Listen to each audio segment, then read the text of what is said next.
Goeiemôre my liewe vriende, 'n hartlike goeiemôre aan elkeen van julle op hierdie lekker koue Sondagmôre.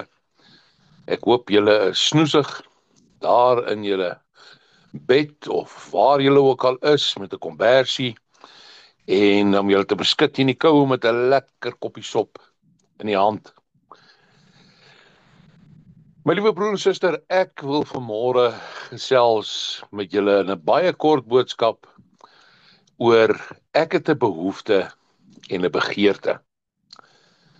Ons skriflesing kom vanmôre uit Filippense 4 vers 19, net hierdie een versie. Maar hierdie een vers is daar soveel betekenis in opgelê. En terwyl die woord van die Here so voor ons oop is, kom ons gaan vir 'n oomblik stil word en vra dat die Here ook vir ons die brood vanmôre sal breek, die brood van die ewige lewe. Here, dit is vir ons 'n voorreg om vanoggend saam met U te wees. 'n Voorreg dat U in ons teenwoordigheid kan wees en ons harte warm maak met U liefde en met U sorg en met U omgee, U barmhartigheid, U leringe om vir ons elke dag op die pad te hou. Daar na die hemel waarheen ons op pad is, 'n ewigheid saam met U. Ons gebed is dat U vanoggend vir ons elkeen sal seën met hierdie wonderlike boodskap van U woord, dat U dit aan ons sal openbaar en dat die saad wat geplant sal word diep in ons harte sal groei en vrugte dra en siele vir mense wen. Seën elkeen wat vanmôre luister, Here. U ken ons harte, ons omstandighede. U ken ons begeertes en U ken ons behoeftes. En U wil vanmôre hê dat ons na U toe moet kom om ons saak aan U bekend te maak. Ons loof en ons prys U vanoggend in Jesus se naam. Amen. En my God sal elke behoefte van julle vervul na sy rykdom in heerlikheid deur Jesus Christus. Filippense 4 vers 19. Oupa, het jy vir ons 'n surprise? Ek kyk na my rooikop dogtertjie, kleindogtertjie, 5 jaar oud. Haar rooikoppie swaai so na links, haar mondjie word so op 'n tyd getrek en die gesiggie vervrommel en dan kom hierdie woorde uit: please, please, please. Ja, oupa se kleinkind weet net hoe om oupa om haar pinkie te draai. En dan kyk ek na my klein seentjie, 4 jaar oud, met sy seeblou oogies, groot verwagtende poele. En hy vra: oupa, ek wil sien wat daar in jou boks is. Want julle sien, my liewe vriende, ek het so rukkie gelede het ek van 'n dak afgeval. En met die val het ek vir my so 'n lekker plek in die hospitaal bespreek met 'n skouerontwrigting wat onder teater moes weer geset word. En toe ek uiteindelik weer by die huis kom en daar in my selfbejammering gesit het, toe daag 2 van my werksvriende, werkskollegas op met 'n boks.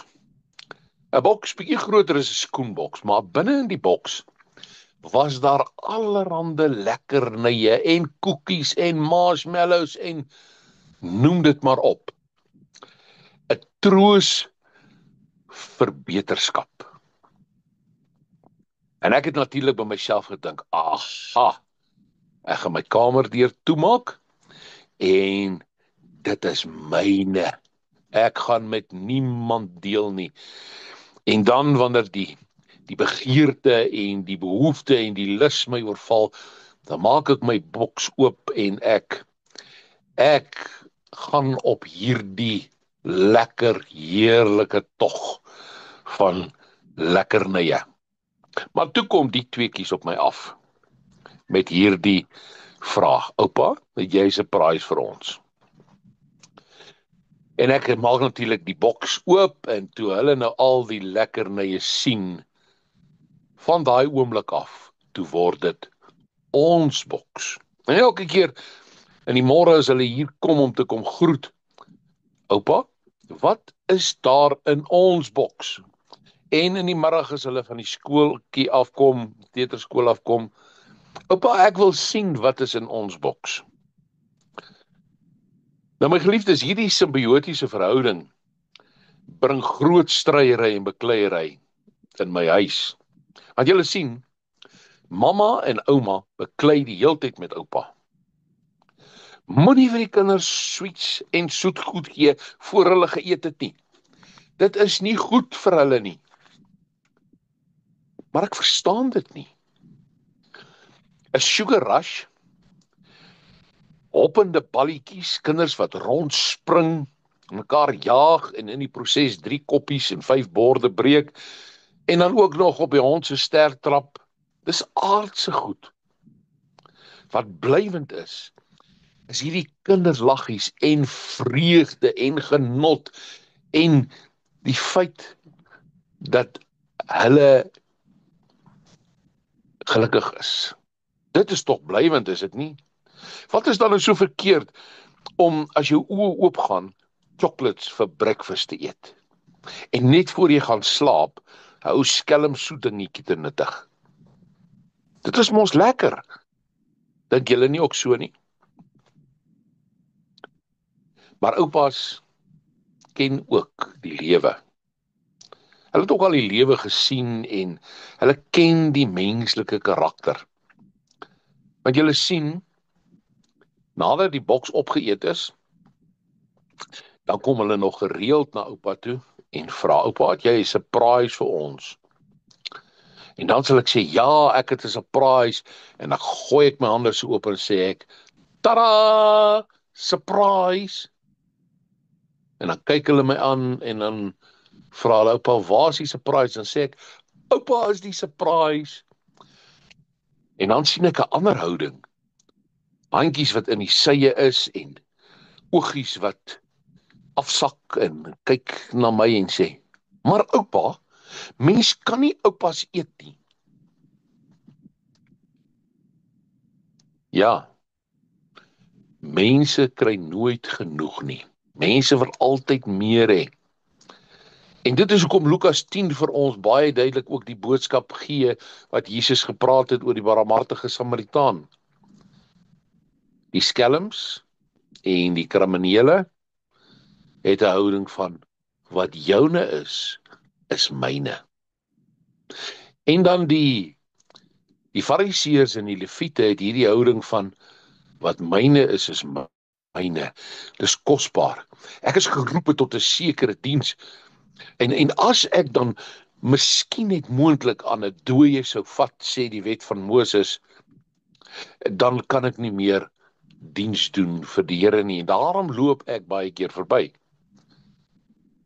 Maar wanneer dit kom by wat myne is joune, dan maak mense baie gou die hande toe en het word weggesteek. En is iets wat 'n mens nie baie graag by mense vandag kry nie. Nou ek vra die vraag vanoggend, kan 'n mens sonder chocolates en sweets en koekies lewe? En die antwoord is 'n baie duidelike nee. Kan 'n mens sonder die Bybel, die woord van God en Jesus lewe? En weer eens, ek dink nie so nie. Dit is 'n baie duidelike nee. Dit is 'n lewensnoodsaaklike behoefte, soos kos en vars water. Dit sal noodlottige gevolge meebring as ons nie die woord van die Here, die Bybel en Jesus in ons lewe het nie.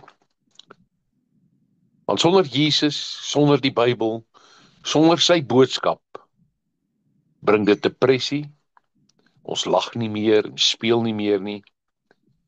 Daar is heeltyd hartseer en onsekerheid. Ons sit op 'n hoopie van selfbejammering En ons word identiteitsloos. Ons weet nie meer wat ons in die lewe wil hê nie. Ja, dit is iets waarsonder ons nie kan oorleef nie. Nou iets van hierdie beeld tussen 'n oupa en sy kleinkinders bring my by vanoggend se Bybelboodskap. Die Here sê, die Bybel sê, kom na God toe met jou begeertes. Dit is hoe ons begeertes na God toe moet bring. Ja, ons is in 'n sekere sin bedelaars, maar dit is nie die beeld van 'n bedelaar dat ons die hele tyd met bakhand voor die Here moet staan en sê, Here, ag asseblief, ek het 'n behoefte, ek het 'n begeerte, gee dit vir my asseblief nie. Nee, dit is 'n verhouding wat ons met die Here moet hê, soos tussen 'n oupa en sy kleinkinders. En nou sê ek nie mamma en oumas bederf nie, maar dit is tog hoekom oupas in hierdie lewe moet wees, is om kinders te bederf. Hy moenie worry oor 'n sugar rush en oor kinders wat die hele tyd rondhardloop en speel. Dit is ma en pa se probleem. Is oumas en ma se probleem. Oupas moet bederf. Oupas wil kinders gelukkig sien. Die Here wil ons gelukkig sien. God weet wat ons nodig het. Hy sorg in elke behoefte van ons. Maar meer nog, die Here gee nie net om oor wat ons nodig het nie. Hy gee ook om oor wat jou hart begeer. Ja, selfs daar die dingetjies wat ons dink ons hom nie meer moet pla nie. Wat jy sien, 'n begeerte is 'n sterk wens of 'n verlange na iets. Het jy 'n wens in jou hart? Het jy 'n verlange na iets in jou hart? 'n Sterk wens of 'n verlange na iets. Jy kan daarmee klaarkom, maar tog begeer jy dit. Tog wil jy dit graag hê, want dit gaan jou beter laat voel as jy dit het. 'n Behoefte daarenteen is iets waarsonder 'n mens nie kan oorleef nie. Ja, terwyl 'n begeerte iets is wat jy graag wil hê, maar nie nodig het nie of daarsonder kan klaarkom. Mense het oneindige behoeftes en begeertes wat deel vorm van hulle alledaagse bestaan. Ons almal weet ons het primêre behoeftes nodig. Kos, water, slaap, vars lug. Ons het ook nodig om veilig te voel, om veilig te wees, om binne in 'n skuiling te wees, om behuising te hê, die veiligheid dat niemand sal inkom om ons seer te maak nie. Ja, ons het finansiële inkomstes nodig, want geen mens hou van swaar kry of pyn of vrees nie. Ook het mense betekenisvolle verhoudings met familie en vriende nodig. Ons het daardie behoefte om aanvaar te word. Mense aanvaar my vir wie ek is. Ek mag miskien nie 'n oil painting wees nie, maar mense aanvaar my vir wie ek is. Mense het ook die behoefte na erkenning vir jou prestasies en die waardevolle insette wat jy kan bied aan die mense om jou en ook wat jy kan ontvang. Ons wil tog graag gerespekteer word.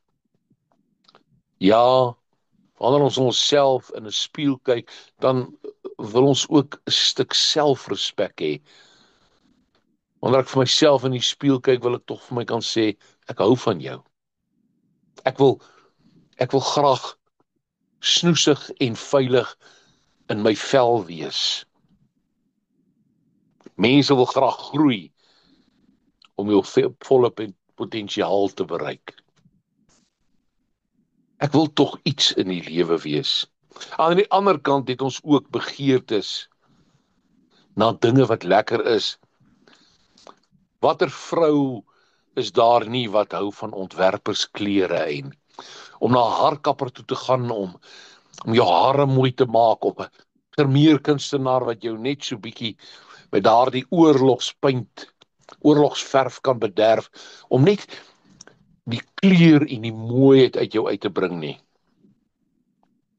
Watter mans is daar nie wat, en selfs vrouens wat van luukse motors hou, waarin jy in vrede en rustigheid en veiligheid kan reis van een plek na 'n ander. Watter jongeling is daar nie wat graag die nuutste selfoon op die mark wil hê nie? Ons wil graag vakansies hê en so nou en dan onsself bederf met pizzas en roomys en rekenaars. Filippense 4 vers 6 kom en sê, moet oor niks besorg wees nie, maar maak alles en alles jou begeertes deur gebed en smeking en met danksegging aan God bekend. Want daar is 'n waarskuwing, my broer en suster, wanneer ons rondom ons kyk, dan sien ons dat die duiwel en sy gesante, en dit hoef nie net gevalle engele te wees nie, dit kan mense wees ook, wat met advertensies ons bombardeer, om te sê, wat jy nodig het, is meer en meer en meer. Jy moet nooit tevrede wees met enige iets nie. Jy moet altyd net meer en meer hê. Ons leef egter in 'n wêreld waar die duiwel en sy gesante ons begeertes wil uitbuit. Want hy weet, mense is nooit tevrede met wat hulle het nie. Ons wil altyd meer hê. Ek het 'n begeerte of 'n behoefte. Jesus kom en hy leer vir ons vandag. Hier kry ons die disippels wat hom volg. En daar is ongeveer 7000 mense wat graag wil luister wat Jesus wil sê. En dan kom die disippels na Jesus toe en hulle merk iets op. En hulle kom na Jesus toe en hulle sê, Here, die mense is honger. Die mense is vir 3 dae nog niks geëet nie.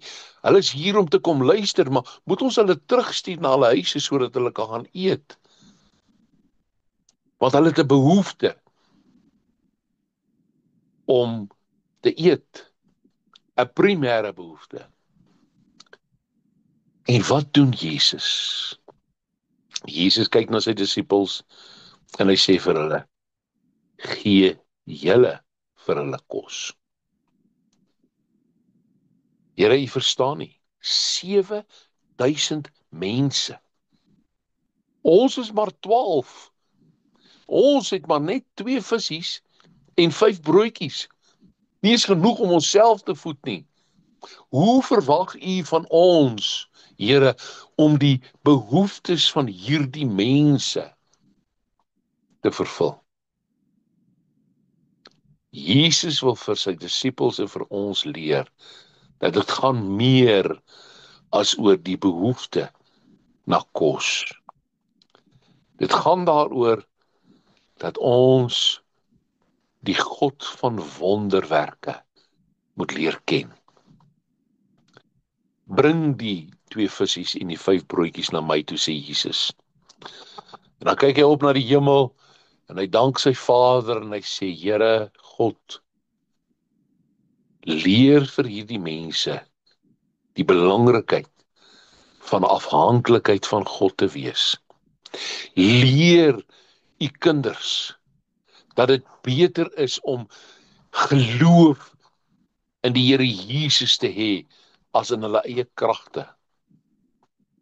En dan sê Jesus vir sy disippels, gaan breek hierdie visse en broodjies, gaan deel vir hierdie mense uit. En soos wat hulle besig is om dit te doen wat Jesus doen, en vir hulle sê, so bly daar 12 mandjies oor, en 'n skare wat fisies en geestelik gevoed is. Ons skryf vir Petrus. Hulle is op hierdie bootjie en dan sien hy hier 'n gesig, 'n spook wat op die water loop. En uiteindelik sê iemand, dit is Jesus. En Petrus wat verwonderd na die kant van die bootjie gaan en hy kyk mooi en hy sê, maar dit is Jesus. En hy kry ewe skielik daar die begeerte, daar die behoefte, eintlik 'n begeerte, ja. Dis iets wat hy wil hê, wat hy nie nodig het nie. Ek wil ook op die water loop. Dink net hoe cool gaan dit wees, as ek op die water kan loop soos Jesus, en hy roep uit en sê, Here, ek wil ook op die water loop. En Jesus sê, kom. En onmiddellik toe Petrus oor die bootjie se rand klim, en hy los die boot en hy sien, maar ek kan op die water loop. En hy so 'n paar tree geloop het, toe dring die werklikheid by hom in. Wat is jy besig om te doen, ou perd? En die oomblik toe hy sy oë van Jesus af wegvat, toe sink hy. En in hierdie golwe en in hierdie water is hy besig om te spartel vir lewe en dood. En dit is die lewensles wat die Here vir hom wil leer. En Petrus roep uit die kortste gebed wat iemand nog ooit gebid het. Here, red my. En Jesus steek sy hand uit en hy tel vir Petrus op. En hy sê, jou ongelowige kind, as jy jou oë weghou van my af, die brood van die lewe, dan gaan jy sink. Maar wanneer jou oë gefestig is op my, dan sal jy versadig word met die kennis van God, dat ek is in staat tot enige iets, ja, selfs om op water te kan loop, selfs om jou toe te laat om op water te loop. Maar Jesus het nie vir Petrus gesê, ag Petrus, kom, klim maar op my rug, ek sal jou terug Abba, daar na die skei toe nie.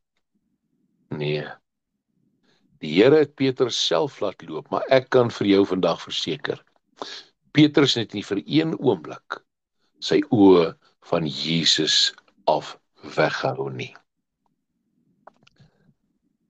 God wil in ons begeertes en ons behoeftes wat ons nodig het, waarom sonder ons baie keer nie kan klaarkom nie, wil hy vir ons 'n diepe afhanklikheid leer, 'n verhouding met hom, soos hierdie verhouding tussen oupa en sy kleinkinders.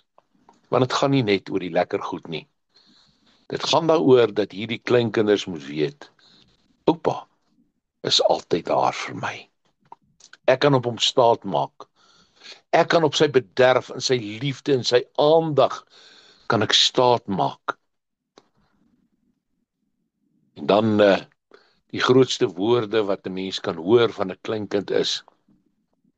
En Kylan het dit nou die dag, het sy dit gesê, toe sy so vir my kyk, toe sê sy, oupa, jy is die beste oupa in die hele wêreld. Dink jy dat ek sal enige iets vir my kleinkind doen? Oh yes, daar's nie eens 'n kwessie daaroor nie. Dink jy dat wanneer ons na God toe kom en ons vir hom sê, Here, jy is die beste God, die beste Vader, die beste Pa in die hele wêreld. Dink jy hy sal enige iets vir jou doen, vir jou gee, wat jou hart begeer? Oh, yes, verseker. Die Here wil hê ons moet in ons siektes, in ons gebreke, ja, selfs in ons dood, moet ons na hom toe kom en sê, Here, ek het U nodig. Die gelykenisse vertel dit vir ons. Ek wil geloof in U hê, ek wil vertroue in U hê. En dan kom die Here en hy leer vir ons. Ja, ons is in hierdie lewe en ons het dinge nodig, maar ons skatte is eintlik in die hemel. Ons skatte is in die hart van God. Die vraag wat vandag ook na ons toe kom, wat het ek en jy nodig om die persoon te word wat God graag wil hê ek en jy moet wees? Efesiërs 3 vers 20 sê vir ons, aan hom wat mag het om te doen ver bo alles wat ons bid of dink, volgens die krag wat in ons werk.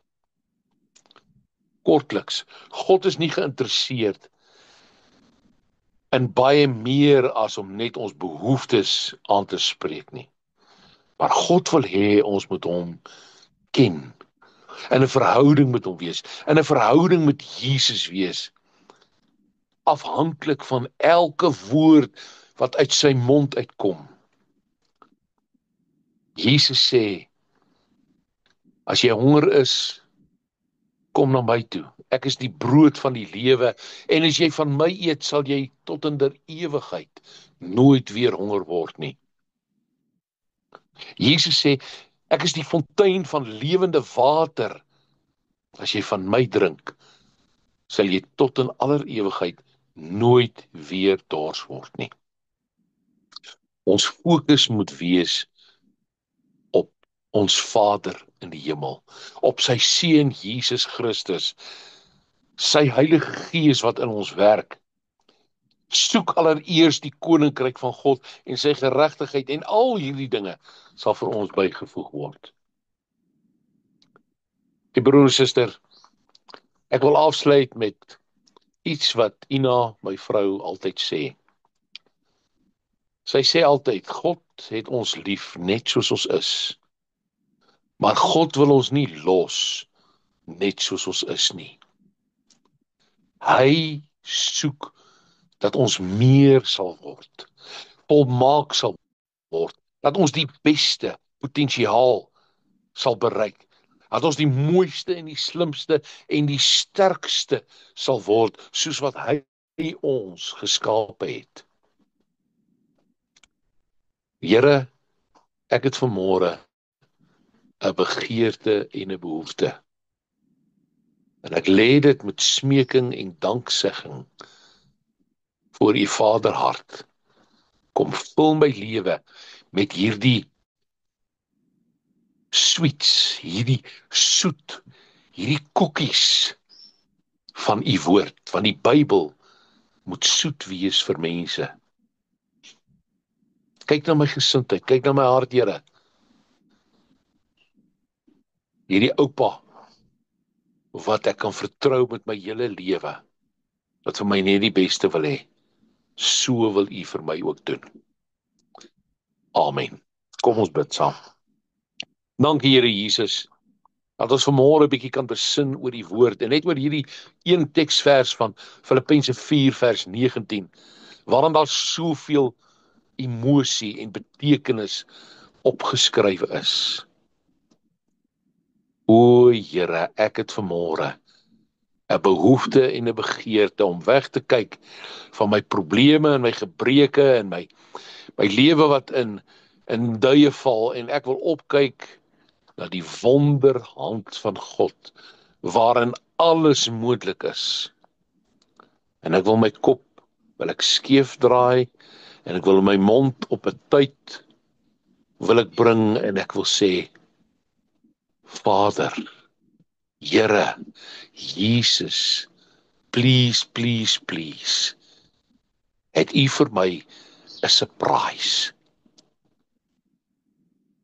Kom vul ons vanmôre met hierdie boodskap en met u liefde, en gee dat dit vir ons sal dra in hierdie week, Here.